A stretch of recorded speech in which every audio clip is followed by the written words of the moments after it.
Once upon a time, in the ancient city of Rome, there lived a young man named Marcus.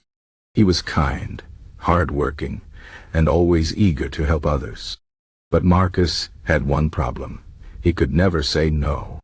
Whenever someone asked him for a favor, no matter how small or big, he would always say yes. He thought this made him a good person. But deep down, Marcus felt exhausted. His days were filled with tasks for others, leaving little time for himself. One evening, after another long day of doing favors for friends and neighbors, Marcus sat by the river, staring at the water. He felt lost. He wondered why he always said yes, even when he wanted to say no. Just then, an old man with a long beard and calm eyes approached him. The man introduced himself as Lucius, a Stoic philosopher. Lucius noticed the tired look on Marcus' face and asked, "Why do you carry the weight of the world on your shoulders?" Marcus sighed and explained how he could never refuse anyone. Lucius listened carefully, then smiled. "My friend," he said, "the art of saying no is not about being rude. It is about knowing your limits. Even the strongest tree bends in the wind, but if it never stands firm, it will break." Marcus was confused. "But isn't it selfish to say no?" he asked. Lucius shook his head. "No. Saying no is an act of self-respect. The Stoics teach us that we must first care for our own mind and soul before we can truly help others. If you say yes to everything, you will have nothing left to give when it truly matters." Marcus thought about this. He realized that by always saying yes, he was not helping anyone, not even himself. He was spreading himself too thin, like butter over too much bread. Lucius continued, "The key is to ask yourself, does this request align with my values? Does it serve a greater good? Or am I saying yes out of fear?" Over the next few weeks, Marcus practiced saying no, gaion. At first it was difficult. His friends seemed surprised when he declined their requests. Some even seemed upset.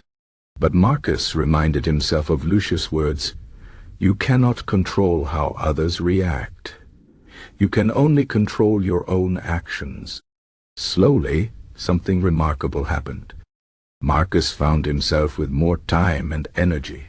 He began to focus on things that truly mattered to him, studying philosophy, spending time in nature, and strengthening his mind. The people who truly cared for him respected his boundaries.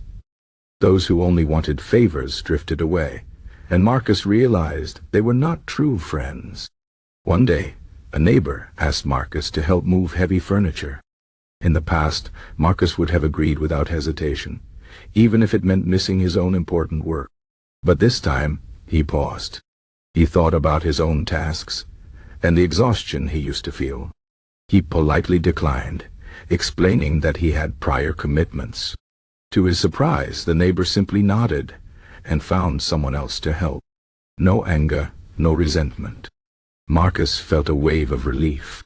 He understood now that saying no was not about rejecting others. It was about honoring himself. He remembered the Stoic teaching.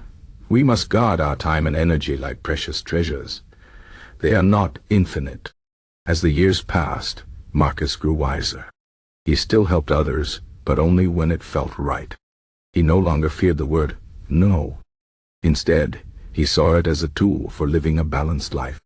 He taught others what Lucius had taught him, that true strength comes from knowing your limits. And so, Marcus lived a life of inner peace, not because he pleased everyone, but because he stayed true to himself. The art of saying no had set him free. The lesson of Marcus' story is simple but powerful. In a world that constantly demands our time and energy, learning to say no is not weakness. It is wisdom. The Stoics remind us that we must protect our peace, focus on what truly matters, and let go of the need to please everyone. Because in the end, a life well lived is not measured by how much we do for others, but by how authentically we live for ourselves. So ask yourself, where in your life do you need to say no? What boundaries must you set to protect your inner strength? Remember, Saying no to others can sometimes mean saying yes to yourself. And that is the heart of Stoic wisdom. The river where Marcus once sat still flows today, whispering the same truth to those who listen. Stand firm, know your limits, and never be afraid to say no when your soul demands it.